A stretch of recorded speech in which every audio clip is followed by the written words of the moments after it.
दोस्तों, सोनम वांगचुक के ऊपर सीबीआई ने जांच शुरू कर दिया है और गृह मंत्रालय ने उनकी जो एनजीओ है उसके ऊपर जो जो एफसीआरए का जो प्रमाण पत्र होता है उसको रद्द कर दिया है। अब सवाल ये उठता है क्यों। पहले मैं इस वीडियो में बताऊंगा कि सोनम वांगचुक जो है, जो कुछ लोग जैसे कि आपने देखा होगा कि रिजवान एक है, उन्होंने जो एक वीडियो डाला सोनम वांगचुक के फेवर में डाला था। और जो बीजेपी के लोग हैं आज के टाइम में, जो सोशल मीडिया पे जिस तरह का चीजें चल रहा है कि मतलब वो चाइनीज एजेंट है, इन दोनों प्रमाणों को एक साथ एकत्रित करेंगे और बताएंगे कि आखिर इसके पीछे की वजह क्या है, क्यों सोनम वांगचुक का प्रोटेस्ट का मतलब क्या है, इसके पीछे का कारण क्या है, सब बताऊंगा और दोनों तरफ के पक्ष को भी बताऊंगा। तो सबसे पहले मैं बात करूंगा जो रिजवान है उनके वीडियो का। उन्होंने एक 2019 के पहले का एक वीडियो डाला जिसमें सोनम वांगचुक जो है ये बोलते हैं कि चाइनीज सामान का बहिष्कार करते हैं, इनको नहीं खरीदना है जब तक कि वहां की सत्ता चेंज नहीं होती। इस तरह का वीडियो है उन्होंने डाला।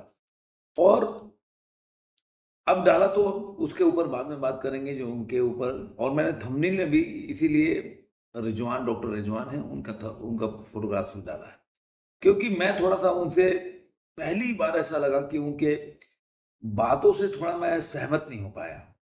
अब आगे जो बीजेपी के लोग इनको चाइनीज एजेंट बता रहे हैं, तरह तरह की बातें कह रहे हैं, वो बात है। अब सवाल ये उठता है, इसमें कई तरह का पेच है कि सोनम वांगचुक का पहला डिमांड क्या है और क्यों बीजेपी के लोग या एक सोशल मीडिया पे एक ऐसा घटक है या ऐसे लोग हैं जो मानते हैं कि वो चाइनीज एजेंट है। तो सबसे पहले हम चलते हैं कि बीजेपी के लोग जो इनका डिमांड क्या है। पहला डिमांड इनका क्या है वो बता देता हूं। सोनम वांगचुक का पहला डिमांड है कि जो शेड्यूल 6 है वो यहाँ पे लागू किया जाए उसके अनुसार से। दूसरा उन्होंने बताया कि जिस तरह से कोई भी फंड जो होता है, जो उन्होंने बोला कि और एक ऑटो मतलब स्टेट फूड के लिए डिमांड किया है। ये दो इनका मेन है जिसमें शेड्यूल 6 के लिए जो पहले जो आपने पता होगा कि 370 जब धारा खत्म हुआ था उस समय गवर्नमेंट ने जो अलग किया था जम्मू कश्मीर से लद्दाख को, तो ये माना था। लेकिन आज गवर्नमेंट क्यों नहीं लागू कर रही है वो मैं बताऊंगा। अब सवाल ये उठता है कि बीजेपी इसका क्यों विरोध कर रही है और शेड्यूल 6 क्या है क्या। आपने वही एक तरह से देखा जाए तो धारा 370 का वो एक तरह से लागू हो जाएगा। वही अ, समय पे हम चले जाएंगे जो धारा 370 था कि कोई भी गवर्नमेंट का जो भी फंड आएगा उसको डिसाइड करेगा वहां का स्टेट। अगर मान लीजिए स्टेटहुड मिल जाता है उनको, एक अलग राज्य बन जाता है, उसके बाद वही एक नया जम्मू कश्मीर जो धारा 370 के पहले था वो बन के आ जाएगा। तो अब इसके फायदे नुकसान जो है स्टेटहुड से ठीक है बनना चाहिए, उनका डिमांड है। गवर्नमेंट ने एक और चीज कहा कि 6 अक्टूबर को ये मीटिंग होने वाली थी और जब 6 अक्टूबर को मीटिंग होने वाली थी तो 24 जो सितंबर को वहां पे वायलेंस क्यों होना चाहिए था। अब जो देखा होगा कि बीजेपी के जो लोग हैं वो फोटोग्राफ्स डाल रहे हैं जिसमें कांग्रेस का काउंसलर है वहां का, उसके काफी फोटोग्राफ्स आएंगे जब वो उकसा रहा है बीजेपी का, वहां के दफ्तर जलाया जा रहा है, ये सब वो फोटोग्राफ से वीडियो भी है। अब सवाल ये उठता है कि आखिर ये चाइनीज मामला क्यों बैठता है। दोस्तों, पहले एक और चीज पे आपका ध्यान केंद्रित कर रहा हूं कि जो लोग भी समझते हैं ना कि राहुल गांधी, ये मेरा व्यक्तिगत मामला है, लोग तरह तरह से बोलते हैं कि राहुल गांधी को नॉलेज नहीं है, कई बार मुझे भी लगता था। लेकिन कई बार एक उनका एक पक्ष और भी अगर देखें राहुल गांधी का, कि राहुल गांधी को जो लोग बहुत हल्के में लेते हैं, वो मुझे लग रहा है कि अगर दूसरे नजरिए से उनको देखते हैं तो आपको लगेगा कि राहुल गांधी का कोई भी स्टेप्स जो हुआ है जो 2014 के बाद लगातार बढ़ता जा रहा है ग्रेजुअली, वो कहीं ना कहीं बहुत ही खतरनाक है। चुनाव हारना जीतना अलग बात है, ऐसा नहीं कि बीजेपी चुनाव जीती नहीं है। और कांग्रेस के टाइम में भी कांग्रेस जब चुनाव जीती थी, कोई भी स्टेट या विपक्षी दल, मैं बीजेपी को बात हटा देता हूँ, कोई भी स्टेट का हो, उनके साथ उनके रिश्ते उस तरह नहीं थे, चाहे मुलायम सिंह हो, लालू यादव हो, लेकिन कोई भी ऐसा दल, मैं केवल विपक्षी दलों की बात कर रहा हूँ, या ममता बनर्जी की पार्टी हो, इस तरह से लोगों ने स्टेट के खिलाफ इनडायरेक्टली कमिट नहीं किए हैं कि आप चुनाव का बहिष्कार कर दो, ईवीएम खराब है, भारत में वोट की चोरी हो रही है, मतलब डेमोक्रेसी की चोरी हो रही है। ये एक बहुत बड़ा इल्जाम है जो भारत के छवि को वर्ल्ड के पटल पे खराब करता है, और जो भारत का पावरफुल एक डेमोक्रेसी है उसको डिमीन करता है, उसकी सत्ता को चैलेंज करता है। ये अपने आप में बहुत ही खतरनाक मंसूबा है, और राहुल गांधी 2014 से इस बात में लगे पड़े हैं। तो जो लोग भी इसको हल्के में लेते हैं, मैं भी बोल रहा हूँ, कई बार मैं बोल देता हूँ कि बयान जो है बचकाना होता है, लेकिन अगर एक साइड देखेंगे, राहुल गांधी का ये अगर साइड देखेंगे, तो आपको लगेगा कि राहुल गांधी जो है, जिनके बयान जो है बहुत ही खतरनाक आने वाले भविष्य में साबित हो सकता है। देखिए, उन्होंने भारत के जितने भी, एक बोल सकते हैं कि संस्था है जो गवर्नमेंट का, या बोल सकते हैं मतलब एक पावरफुल संस्था है, चाहे सुप्रीम कोर्ट हो या कोई भी आप उठा के देख लीजिए, उसके खिलाफ उनके अगर पक्ष में अगर कोई न्याय नहीं आता है, या कोई डिसीजन नहीं आता, तो उसके खिलाफ हमेशा से बोलते रहे। सुप्रीम कोर्ट के कितनी बार ऐसे स्टेटमेंट मिल जाएंगे जो वो ऐसा लगता है कि सुप्रीम कोर्ट फिक्स्ड है, सुप्रीम कोर्ट का जजमेंट खराब है, और उसको चैलेंज करते हैं। तो हमेशा से भारत के स्टेटहुड को, या भारत के नेशन एज ए नेशन को वो चैलेंज करते हैं। उन्होंने बोला कि भारत एक मतलब राज्यों का संगठन है, भारत एक देश नहीं है। फिर उत्तर भारत और साउथ जो इंडियन, मतलब नॉर्थ इंडियन और साउथ इंडियन में एक अलग तरह का डिवीजन पैदा करने का प्रयास हो, जातीय जनगणना को एक अलग स्ट्रीम मुद्दे पर लेके जाना बात हो, बस कहीं ना कहीं उनका जो एक अलगाववाद का देखा जाए, तो उनके भाषण या उनकी एक्टिविटी जो होती है उस पे बहुत ज्यादा, मतलब ऐसा लगता है कि उनका जो बयान है या उनका कार्यकलाप है उस तरफ डायरेक्ट करती है चीजों को। क्योंकि आप देखिए, जातीय जनगणना को लीजिए, जातीय जनगणना कराना चाहिए और उसके हिसाब से उसको देना चाहिए, लेकिन हर चीज में कि भाई ये जात का लोग इसमें क्यों है, ये जात के लोग इसमें क्यों नहीं होना चाहिए, ये बहुत ही खतरनाक स्टेटमेंट होता है। और एक इतना बड़े पार्टी के लीडर का बोलना एक अपने आप में दर्शाता है कि अगर आप इसको सीरियसली नहीं लेते हैं, तो ये देश में आने वाले दिनों में कितना खतरनाक साबित हो सकता है। आप साउथ इंडियन नॉर्थ इंडियन के बारे में बोलें कि भाई आप जिस तरह से एक अलगाववाद बयान दें दोनों के बीच में, ये भी एक मतलब एक आदमी को कॉन्फ्रंट के सामने आमने खड़ा करना, नॉर्थ इंडियन और साउथ इंडियन लोगों को, भारत के आपसी अगर राज्य एक दूसरे के सामने खड़ा हो जाए, उसके जो जनता है वो एक दूसरे के सामने खड़ा हो जाए, तो सोचिए कि स्थिति क्या होगा, भारत कितनी टूट सकता है। तो ये जो बयान है, आप राहुल गांधी के बयान को आप एनालिसिस करिए ना, आप 1 घंटा बैठ के उनके वीडियो निकाल के, तो आपको ऐसे ही लगेगा उनका सारा बयान जो होता है एक एक्सट्रीम मुद्दे पर ले जा रहा है। अब एक नया चीज उन्होंने, एक नेपाल में जो चीज हुआ, उन्होंने जेनजी का वो बोला कि भाई आपने देखा होगा, एक उन्होंने पोस्ट किया कि यहाँ भी जेनजी मतलब आएगा, जेनजी लोग के हाथ में है, ये लोग डेमोक्रेसी को बचाएंगे।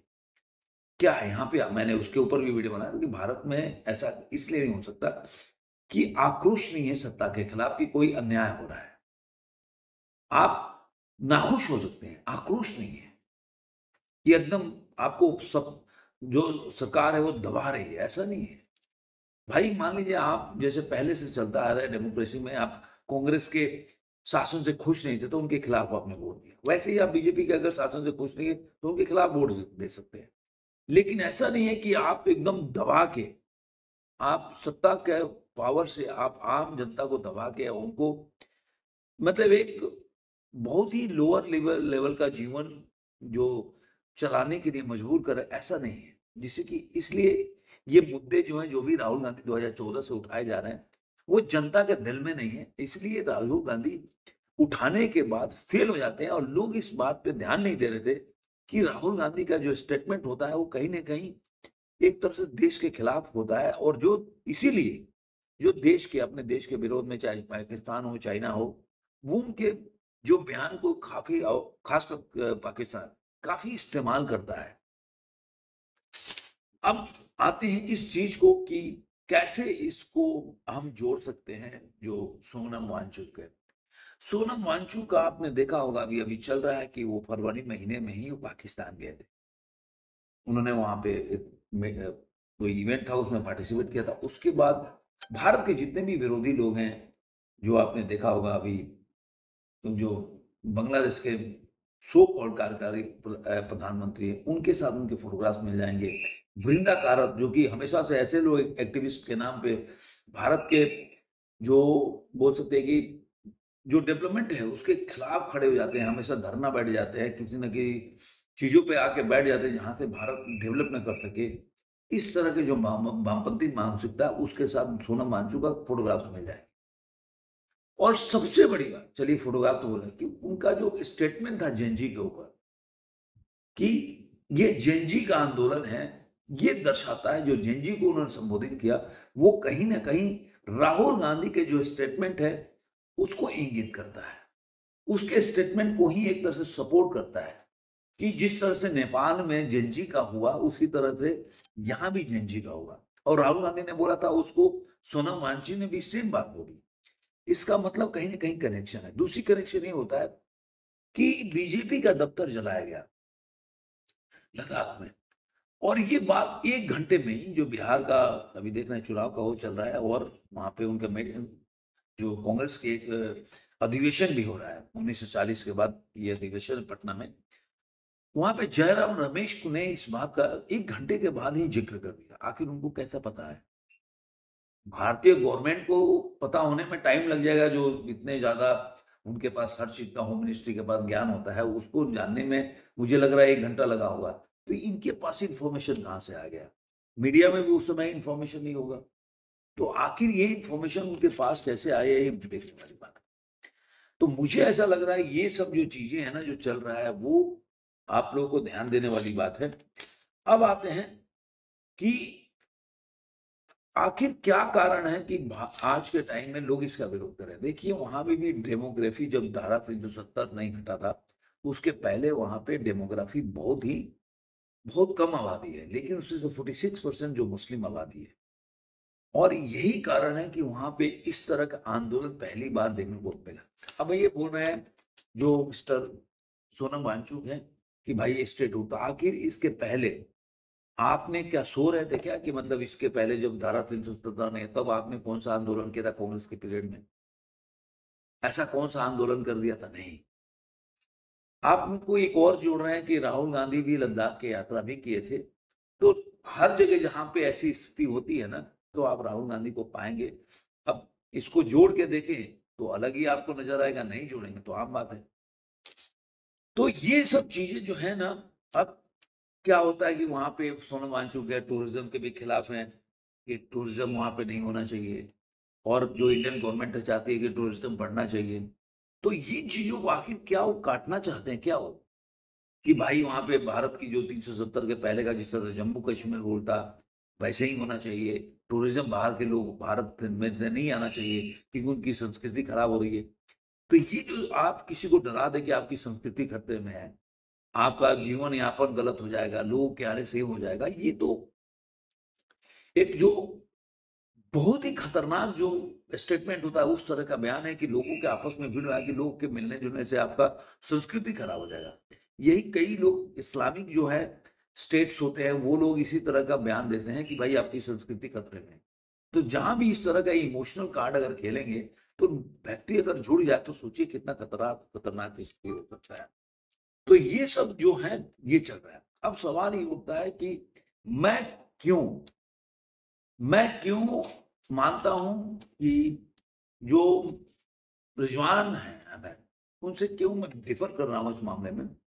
क्योंकि आप देखिए, रिजवान अख्तर ने अपने वीडियो में एक वीडियो डाला जिसमें उन्होंने इनका एक बयान दिखा, जिसमें वो चाइनीज चीजों का बहिष्कार कर रहे हैं। ठीक है, 2019 में या जब का वीडियो डाला, वो चाइनीज का बहिष्कार कर रहे हैं। अब यहाँ पे क्या होता है ना, कि कहीं आप बात करते हैं ना, मान लीजिए आप जो चीजें हैं, आप जिस तरह से आप एक लोगों को इन्फॉर्मेशन देते हैं और आज तक देते आए हैं, तो आपको निष्पक्ष होके करना चाहिए। जहाँ पे आपको लगता है कि आपने जो स्टेटमेंट दिया पहले वो गलत हो गया, तो अगर पहले वाला जो सही हुआ उसको आप अपने वीडियो में दिखाते हो, तो कहीं न कहीं आपका ये भी बनता है कि आप जो अभी का स्टेटमेंट है, आपको लग रहा है कि आपको कहीं गलत भी है, तो उसको भी दोनों पक्षों को भी दिखाना चाहिए। अब इन्होंने उनका वो वीडियो दिखाया, लेकिन बाकी चीज़ें जो जो उनका जेन ज़ी को लेके स्टेटमेंट है, जो उनका जिस तरह से पाकिस्तान जाना, जिस तरह से उनका बिंदा कारत हो गया, या जो अपने बांग्लादेश के प्रधानमंत्री कार्यकारी प्रधानमंत्री उनसे मिलना, और वो जानते हैं कि किस तरह से वो एक टूल किट माना जाता है उनको, कि मतलब वो बांग्लादेश में एक तरह से बोला जाए कि वो जो जॉर्ज सोरोस की जो एक टूल किट है उसके अंग माना जाता है। वैसे लोगों के साथ उनका फ़ोटोग्राफ्स होना, ये भी आपको दिखाना और दर्शाना चाहिए। उन्होंने पहले वाले जो वीडियो में जिस तरह से उनको सपोर्ट किया था सोनम वांगचुक को, वैसे ही सपोर्ट करने के लिए उन्होंने दूसरा वीडियो बनाया। उन्होंने बोला इसमें क्या टूल किट है, तो आपको साबित करना चाहिए इंडियन गवर्नमेंट क्या कर रही है। मान लीजिए कि आपको पहले सोचना चाहिए, लेकिन उन्होंने ये नहीं बताया कि भाई जब आप वीडियो दिखा रहे हैं तो दोनों पक्षों को साथ में दिखाना चाहिए कि भाई इन्होंने ये भी स्टेटमेंट दिया था, तो उस समय ये जो बोल रहे थे कि इस समय बीजेपी के लोग मानते थे कि ये नेशनलिस्ट है। तो बाद में ये भी दिखाना कि बीजेपी के लोग अब क्यों नेशनलिस्ट नहीं मानते, तो उस वीडियो को भी दिखाना चाहिए, वो फोटोग्राफ्स को भी जानना चाहिए, वो स्टेटमेंट को भी उनको दिखाना चाहिए कि ऐसा क्यों आज के टाइम में नहीं मान रहे। मान लीजिए सपोज कीजिए आप बीजेपी को छोड़ दो, कि अगर आप मानते हो कि आप जैसे बोलते हो कि आप मान लो, आप जब उनके हिसाब से कि आप मान लो कि वो टूल किट का हिस्सा है, तो पहले क्यों नहीं गवर्नमेंट ने इसमें किया। तो आपके हिसाब से अगर आप मान लो कि चलो बीजेपी को हटा दो, आप ये मानते हो कि एक बंदा इस समय ये बोल रहा था, अभी ये बोल रहा है, या उसका स्टेटमेंट देश के खिलाफ जा रहा है, तो आपको दोनों चीजें बोलनी पड़ेगी। और इसके साथ ही एक और चीज मैं आप लोगों को बोलना चाहता हूँ, जो कोई भी इस तरह का जो प्लानिंग होती है, जो आपके स्पाई, मैं नहीं कह रहा कि ये क्या है, उनके बात का जवाब दे रहा हूँ रिजवान अख्तर का, मेरे को याद नहीं होगा फ्रांस या कहाँ का एक, मतलब मैंने इस पे वीडियो भी बनाया था, काफी भूल रहा हूँ, कि एक बंदा सीरिया का था जो वहां पे प्रोटेस्ट कर रहा था, जो इस्लामिक के जो शरिया कानून है उसका विरोध करने के लिए, कि भाई यहाँ पे आजादी होना चाहिए, और उसके वजह से वो देश छोड़ के शायद फ्रांस में शिफ्ट हो गया। ये बहुत बड़ी घटना है। बाद में वो वहां पे आतंकवादी जो हमला हुआ था उसमें शामिल था बंदा वो। बाद में वहां पे गया तो उसको वहां पे फ्रांस में जगह दी गई। मैं नाम बताऊंगा, अगर आप लोग को कोई किसी को याद हो तो बताइएगा, मैं बहुत पहले वीडियो बनाया था। तो वो बंदा वहां पे चला गया, वहां पे रहा, वहां पे नौकरी करने लगा, और कई सालों के बाद जब वहां के एकदम जो फ्रांस के एकदम, आप बोल सकते हैं कि गवर्नमेंट या वैसे जगहों पे वो, मतलब एक ऑर्गेनाइजेशन में शामिल हो गया, जो कि बहुत ही अंदर तक जा सकते हैं गवर्नमेंट के, या बहुत जगह ऐसे जगह पहुंच सकते हैं, वहां पहुंच गया बंदा वो। और उसके बाद उसने वहां पे बंदूक से गोलियां चलाई, कई लोग मर गए। और वो 2002 के बाद से वो कितने सालों के बाद हुआ, ये मैं 2-3 महीने पहले की बात बता रहा हूँ। आपको किसी को याद ना होगा तो जरूर बताइएगा, मैंने वीडियो भी बनाया था, नाम भूल रहा हूँ थोड़ा सा। तो ये घटना, ऐसा नहीं है कि जो चीजें हम तैयार करते हैं वो आज के दिन में होता है। किसी चीज को तैयार करने में, किसी अपने, हमने हमने अगर एक टूल किट तैयार कर रहे हैं, तो हम उसको उस तरीके से तैयार करेंगे, पहले वहां के लोग उसको माने। तो माने क्या, एक इमोशन से भारत में चाइना और पाकिस्तान के खिलाफ, तो जब तक उसके खिलाफ आप बोलेंगे नहीं तो लोग उसको मानेंगे नहीं। और जब बढ़ बढ़ के आप बोले तो लोग उसको, जब आपको एक अच्छे जगह पे पहुंचा देते हैं, एक रेस्पेक्ट पा देते हो, जनरेट कर देते हो, आपके फॉलोअर हो जाते हैं, उसके बाद आप फॉलोअर उसी को आप मोल्ड कर सकते हैं अपने हिसाब से। तो ये घटना हमको दर्शाता है। रिजवान अख्तर साहब से भी मैं बोलूंगा कि वो सर्च करें, नहीं हो तो मैं अगले वीडियो में जरूर उसका नाम बता दूंगा, क्योंकि मेरे को, मैं सोचा कि आप लोग के ऊपर छोड़ता हूँ, अगर आप लोग बना पाए तो ठीक है, नहीं तो मैं उसका नाम ढूंढ के आपको बता दूंगा कि वो बंदा कौन था जो सीरिया से आया और वो फ्रांस में जाके ऐसे आतंकी घटना का अंजाम दिया, जो कि उनके सोच के परे थे, जो एक टाइम में इस चीजों का विरोधी था, जो उसके खिलाफ आवाज उठाता था, और वो जाके फ्रांस में कैसे 20 साल तक वहाँ के नौकरी में गया, वहाँ के जॉब में गया, वहाँ ऑर्गेनाइजेशन बनाया, और धीरे-धीरे जब वो पूरी तरह से अंदर बैठ गया तो किस तरह के उसने एक आतंकी कार्रवाई की, जो कि दुनिया को हिला के रख दिया। तो ये एक अपने लिए एक सीख है, अगर रिजवान अख्तर साहब उसको जानते हो तो ज़रूर ज़िक्र करें। ये मेरा जवाब था उनके लिए, कि ऐसा नहीं कि सोनम वांगचुक ने 2019 में अगर बयान दिया हो, तो वो कोई साजिश का हिस्सा नहीं हो सकता, या वो फिक्स नहीं हो सकता, या वो ऐसा नहीं हो सकता कि एक जो भारत की जो जनता है उसको, उसके नज़र में अपने को पहले इस जगह पे पहुँचा दो और उसके बाद उसको इस्तेमाल करना ना हो, ऐसा नहीं हो सकता। तो दोनों चीज़ें हो सकती हैं। तो उस आप जब आकलन करते हो तो दोनों चीज़ों का आकलन करना चाहिए। आप कहीं गलत हो जाते हो, तो उसको स्वीकार भी करना चाहिए कि भाई या मेरा स्टेटमेंट एकदम थोड़ा-सा गलत था, या एक पक्ष ये था, दूसरा पक्ष ये भी है उनके बारे में। आने वाले दिनों में इन्वेस्टिगेशन होगा, जो सीबीआई कर रही है, तो पता चलेगा कि क्या, या न्यूज़ मीडिया वाले भी करते हैं। धीरे-धीरे सामने आएगी, तो पता चलेगा कि आखिर इसके पीछे की सच्चाई क्या है। लेकिन बॉर्डर, चाइना के बॉर्डर पे ऐसी कार्रवाई करना, ऐसा घटनाएँ होना अपने आप में दर्शाता है कि ये जो लद्दाख में हो रहा है, जिस तरह का प्रोटेस्ट, वो देश के लिए अच्छा है। आपको ये वीडियो कैसा लगा ज़रूर कमेंट में बताइए। फिर मिलेंगे किसी और वीडियो में, आज के लिए इतना ही।